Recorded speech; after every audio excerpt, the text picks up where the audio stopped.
A short demonstration of Flightops' powerful capabilities in managing complex multi-drone missions, which avoid no-fly zones and follow terrain elevation. With Flightops, we will demonstrate a surveillance mission type called target tracking where drone flight and gimbal will be automatically managed. In order to begin, we will create a viewpoint mission, define the distance and angle from it, and click the Create button. A mission is created and appears in the missions panel. The next step is to enable a drone. Once enabled, it will be assigned to the active mission and will be launched.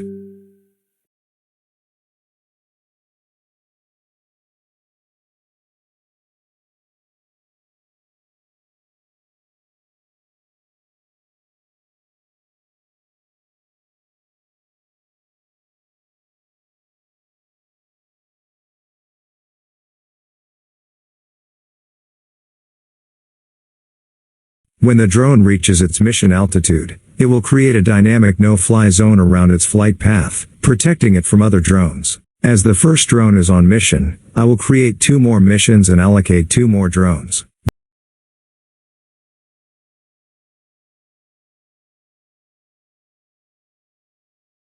Drones calculate routes to avoid dynamic no-fly zones.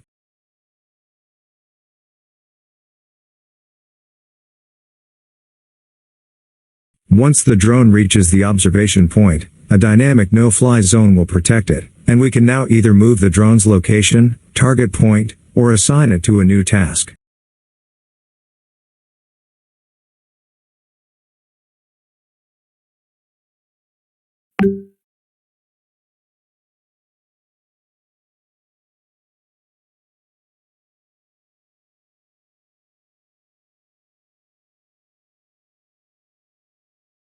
This was a short demonstration of a multi-drone airspace management system.